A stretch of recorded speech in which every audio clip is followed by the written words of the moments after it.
இந்த பார்சல் எங்கே ஓப்பன் பார்த்தீங்கன்னு சொன்னால் சுவிஸில் ஒரு அம்மா தான் கேட்டுருக்கா. வாங்க அந்த அம்மா என்னென்ன பொருள் கேட்டோன்னு சொல்லி ஒன்றா பார்ப்போம்.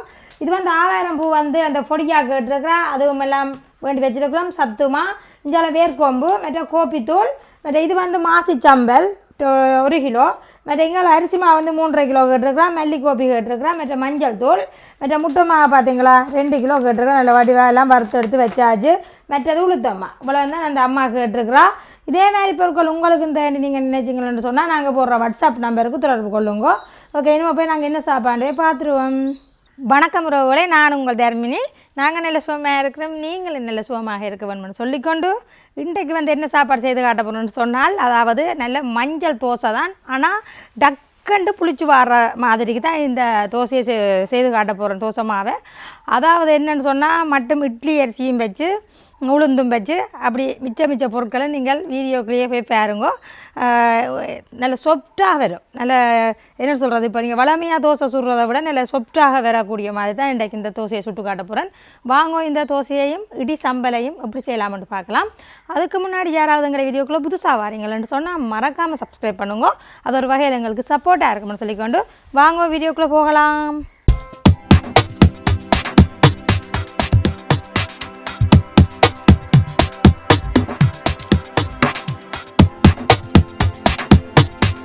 வாங்க நாங்கள் தோசை மாவு எப்படி வந்திருக்குன்னு சொல்லி பார்ப்போம். வாவ், நல்ல வடிவாக பொங்கி வந்திருக்கு பாருங்கோ.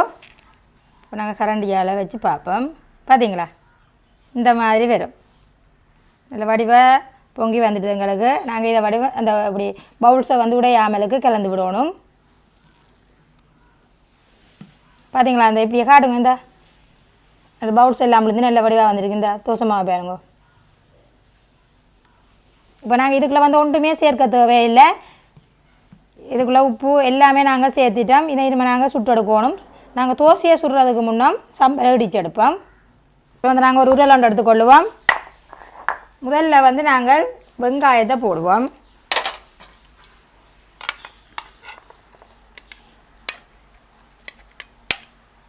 சம்பலுக்கு தேவையான அளவு உப்பையும் சேர்ப்போம். வெங்காயத்தை வந்து தனியாக இடிக்கிறத விட உப்பை போட்டு இடித்தோம்னு சொன்னால் பறக்காமல் இடித்து கொள்ளலாம். அளவான உப்பு சேர்ப்போம். அப்படியே வெட்டுத்தூள் சேர்த்துக்கொள்ளுவோம். இது வந்து சம்பல் தூள் தான். உங்களோட உரைப்பு கேட்ட மாதிரி போட்டுக்கொள்ளும்.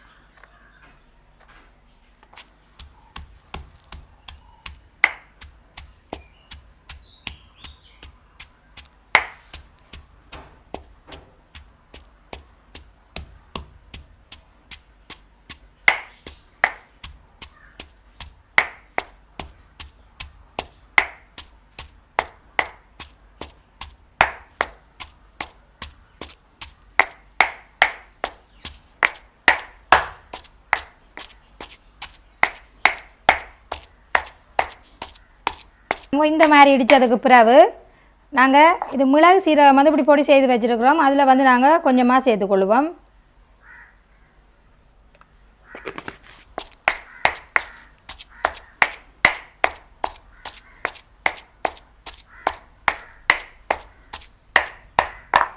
நாங்கள் தேங்காய் பூ சேர்த்துக்கொள்ளுவோம். கரல் இல்லாமல் தேங்காயை திருவி எடுத்துக்கொள்ளுங்க.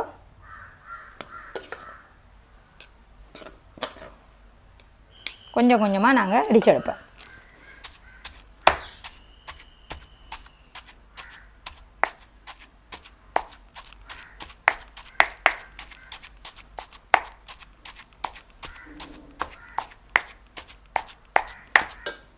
இப்போ மிச்சம் இருக்கிற தேங்காய் பூவையும் சேர்த்துக்கொள்ளுவோம்.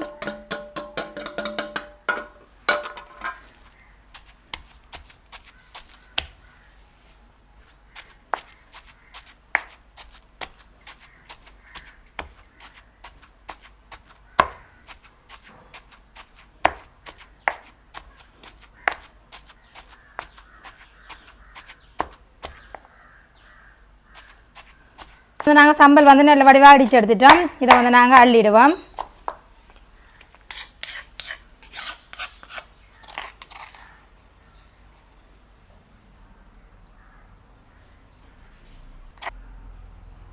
வந்து நாங்கள் சம்பல் அடிச்சிட்டோம். இது சம்பலுக்கு வந்து ஒரு சின்ன தாளிதம் கொண்டு போடுவோம்.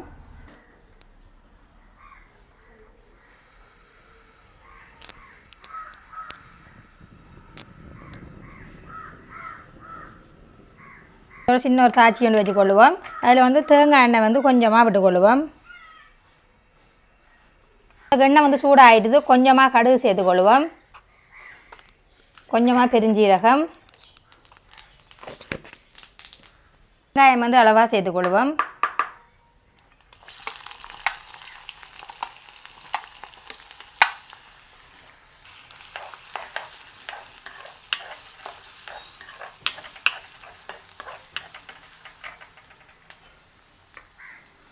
இந்த பொட்டுக்கடலை பட்டாணி கடலை நான் எதுவும் இன்றைக்கு வந்து நாங்கள் சேர்க்கலை. இல்லைன்னு சொன்னால் நீங்கள் விரும்பினா நீங்கள் அதுவும் சேர்த்துக்கொள்ளலாம். நாங்கள் இப்போ டெய்லி நாங்கள் செய்யக்கூடிய மாதிரி தான் உங்களுக்கு இந்த சம்பளம் செய்து காட்டுறேன். வந்து நாங்கள் கருவேப்பிலை கொஞ்சம் சேர்த்துக்கொள்ளுவோம். இப்படியே பிச்சு போட்டோம்னா வாசம் வரும்.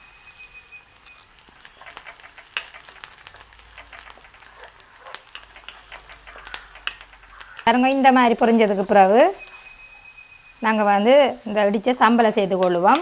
இனிமேல் வந்து நாங்கள் அடுப்பை வந்து ஸ்லோவாக வச்சுருக்க வேணும்.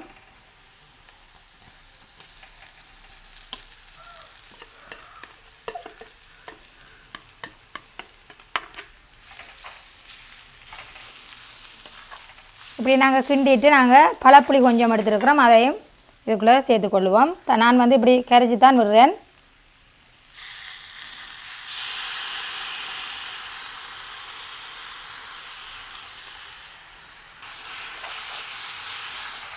இது வந்து இனிமேல் நாங்கள் அடுப்பில் வந்து கண்ணேரமாக வச்சுருக்க தேவையில்லை. இது சம்பளை எங்களுக்கு சூடு பிடிக்க ரக்கினோம்னு சொன்னால் சரி. அது எங்களுக்கு சம்பல் வந்து ரெடி ஆகிட்டு பாருங்கோ, நல்ல வாசமாக இருக்குது. இதை நாங்கள் ரக்கிடுவோம்.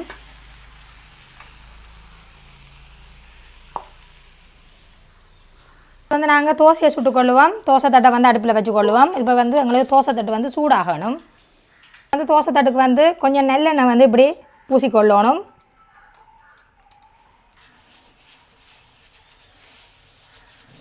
மெல்லிசா துடைச்சி விட்டுட்டு நாங்கள் இப்போ மாவை பார்த்துடுவோம். பார்த்தீங்கன்னு சொன்னால் பாருங்க, நான் கரைச்சி வச்ச மாதிரியே தண்ணியெல்லாம் நல்ல அளவாக இருக்குது. உங்களுக்கு தச்சுமே தண்ணி வந்து காணான்னு சொன்னால் நீங்கள் தண்ணி விட்டு கலந்து கொள்ளலாம்.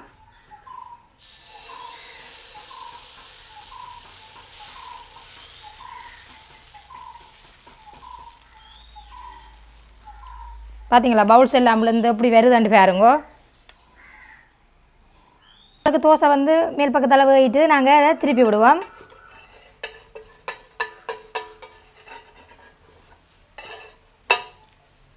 பார்த்தீங்களா, நல்ல முருகி கொண்டு வந்துருக்கு பாருங்க. இந்த மேலாலேயே பார்த்தா உங்களுக்கு விளங்கும். அந்த பவுல்ஸ் வந்து இப்படி வந்தால் தான் இந்த தோசை வந்து நல்லா சொப்டண்ட் அர்த்தம். பார்த்தீங்களா, இப்போ இந்த கீழ்ப்பக்கம் எங்களுக்கு வேகட்டுக்கு நாங்கள் எடுத்துடுவோம்.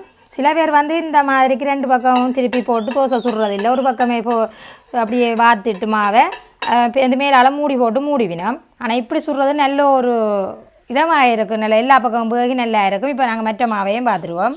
இப்போ நாங்கள் கொஞ்சமாக எண்ணெய் அடிச்சிட்டு துடைச்சிடுவோம்.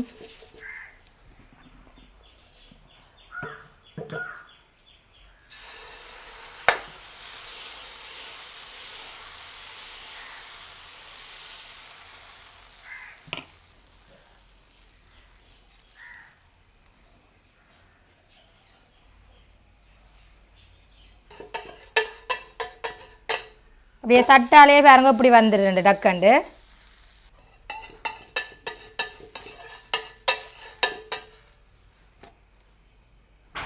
இதே மாதிரி நாங்கள் எல்லா தோசையும் படிவாக சுட்டுட்டு பார்ப்போம்.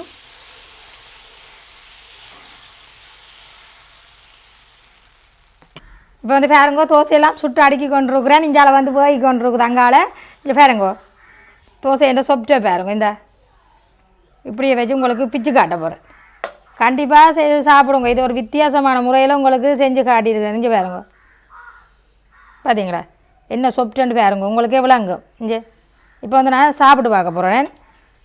இங்கே சம்பல் அளவாக போடுவோம். அங்கால தோசை ஒரு திருப்பி விடுவோம். ஓ இங்கே இப்படியே சாப்பிட முடியா.